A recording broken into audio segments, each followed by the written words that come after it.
Em 2004, o governo do presidente Lula encaminha ao Comitê de Direitos Humanos da ONU um relatório que afirma o compromisso do governo petista em revisar a legislação repressiva relacionada ao aborto, em vista do exercício da sexualidade pautada pela livre escolha. Neste documento, o governo apresenta-se esperançoso com a aprovação de um dos projetos de lei encaminhados ao Congresso Nacional, que corrigiria a maneira repressiva como o aborto era tratado. Conforme o compromisso assumido, o governo publica em 2004 o Plano Nacional de Políticas para as Mulheres, no qual propõe como prioridade revisar a legislação punitiva que trata da interrupção voluntária da gravidez, aborto, até 2005. O plano foi desenvolvido graças à cooperação de vários ministros de Estado e sob avaliação e aprovação do senhor presidente, Luiz Inácio Lula da Silva. Com a proximidade do prazo estabelecido, o governo pressiona a Câmara dos Deputados pela aprovação do projeto de lei 1135 de 91, de autoria dos ex-deputados petistas Eduardo Jorge e Sandra Starling, que liberalizaria o aborto no país, sem qualquer tipo de restrição.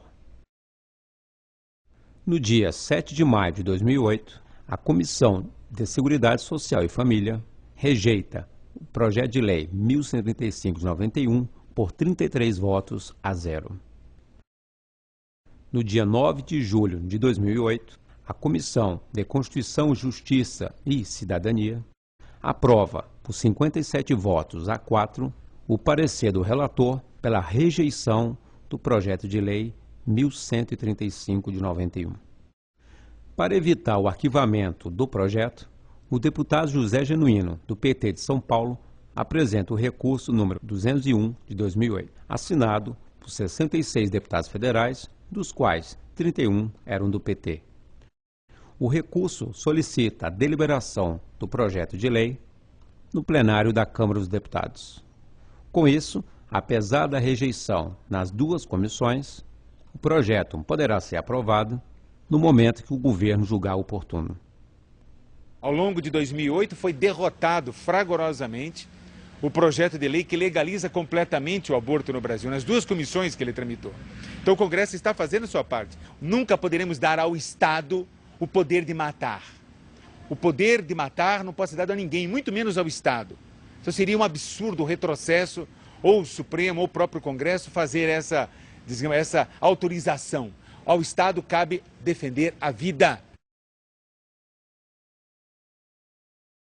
O governo sanciona o Programa Nacional de Direitos Humanos, PNDH3, que apresenta como objetivo estratégico, inserido como direito para o exercício da plena cidadania, o apoio e aprovação no projeto de lei que descriminaliza o aborto, em prol da autonomia das mulheres para decidir sobre os seus corpos.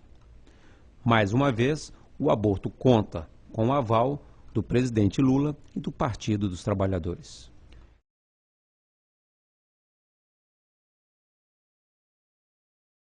O PT publica em sua página eletrônica a resolução sobre as diretrizes de programa 2011-2014, que estabelece as grandes orientações do futuro governo da companheira Dilma Rousseff. A diretriz 57 propõe: o Estado brasileiro reafirmará o direito das mulheres de decidirem livremente sobre todas as questões referentes à sua sexualidade e a tomarem suas próprias decisões em assuntos que afetem o seu corpo.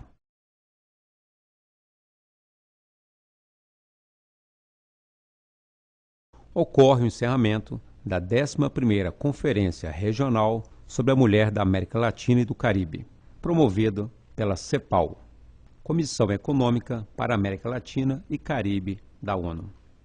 A anfitriã, ministra Nicéia Freire, da Secretaria Especial de Política para as Mulheres, ratifica o documento intitulado Consenso de Brasília, no qual o governo brasileiro se compromete a revisar as leis que prevêem medidas punitivas contra as mulheres que tenham cometido abortos. Em nenhuma das conferências anteriores, recomendou-se a legalização do aborto na América Latina e no Caribe. Será que o documento ratificado realmente representa um consenso? É um tal consenso de Brasília, consenso de coisa nenhuma, consenso que viola a posição claramente expressa em muitas pesquisas sérias da população brasileira, que é a rejeição total e completa a políticas abortistas por parte do Estado brasileiro, por parte do governo brasileiro. Mas o aborto não é uma questão de saúde pública? Segundo dados oficiais do Ministério da Saúde, no período entre 1996 e 2007, 92 mulheres morreram anualmente devido ao aborto, incluindo os espontâneos. No mesmo período, 3.057 mulheres morreram por ano devido à desnutrição. Por que não se evidenciam as mortes dessas mulheres? Qual vida tem mais valor? Não há outra solução para salvar a vida da mãe e do filho em vez do aborto?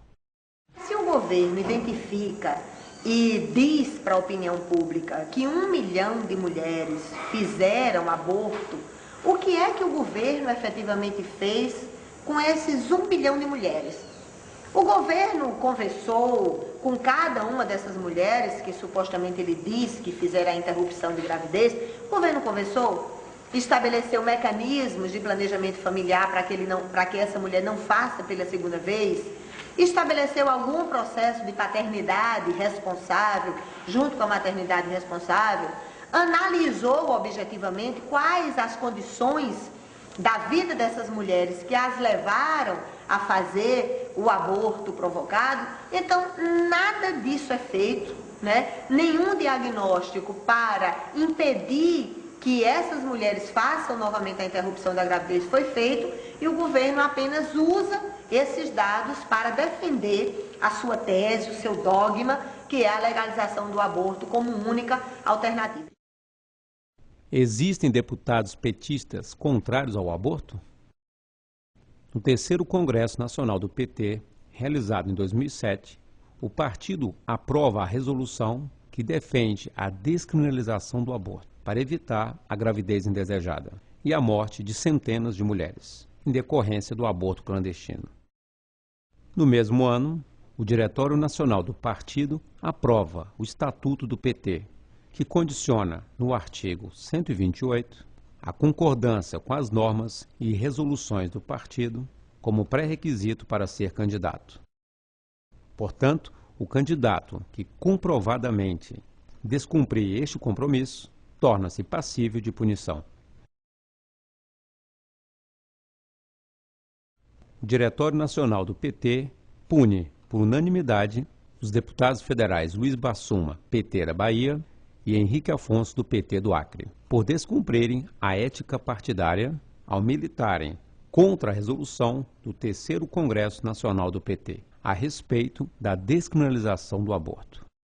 Luiz Bassuma teve seus direitos partidários suspensos por 1 ano, enquanto Henrique Afonso por 90 dias. Sem alternativa para exercer o mandato, os deputados foram obrigados a se desfiliarem do PT. Eu passei assim uns 2, 3 dias para absorver, compreender como é que 2 parlamentares que têm amparo dentro do Estatuto do PT de ser respeitados questões de consciência, questões de natureza filosófica, ética e religiosa, e de repente o Diretório Nacional te punir porque você tem um engajamento, uma luta em favor da vida, na luta contra a descriminalização do aborto no Brasil, quando hoje tem tantas questões para ser debatido no PT que precisam ser tratados e não são tratados. Por que legalizar o aborto no Brasil é tão prioritário? Em 1974, o governo norte-americano publica o relatório Kissinger, NSS-M 200, que aborda a problemática do crescimento populacional e os riscos associados à segurança nacional dos Estados Unidos. Os norte-americanos, cada vez mais dependentes das importações de matérias-primas dos países em desenvolvimento, associam ao crescimento populacional condições desfavoráveis à sistemática exploração de depósitos minerais e investimentos a longo prazo nesses países. Com o objetivo de maximizar o progresso por meio da estabilidade populacional, o Brasil é considerado um dos países estratégicos, visto que o governo brasileiro não priorizava programas de controle populacional.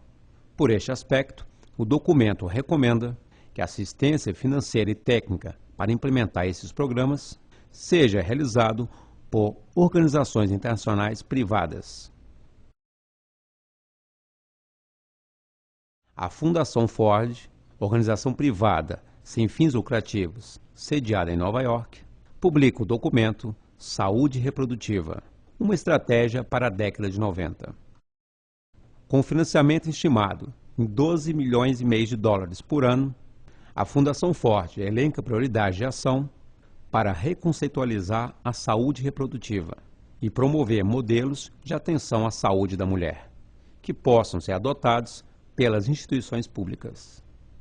Em termos práticos, influenciar a opinião pública e pressionar mudanças nas leis e políticas nacionais, inclusive pela promoção de pesquisas acerca da prevalência de abortos clandestinos. Além da Fundação Ford, a Fundação MacArthur financia projetos no país desde 1990, em diversas áreas: educação, saúde, política, religião, entre outras. Entre as organizações que recebem financiamento da MacArthur, merece destaque o trabalho do CFEMEA, Centro Feminista de Estudos e Assessoria, atuante no Congresso Nacional há mais de uma década, para oferecer uma perspectiva de gênero nos programas governamentais e legislativos. Engana-se quem pensa que o presidente Lula e o PT não sabiam. Mas quem disse que a Dilma é favorável ao aborto?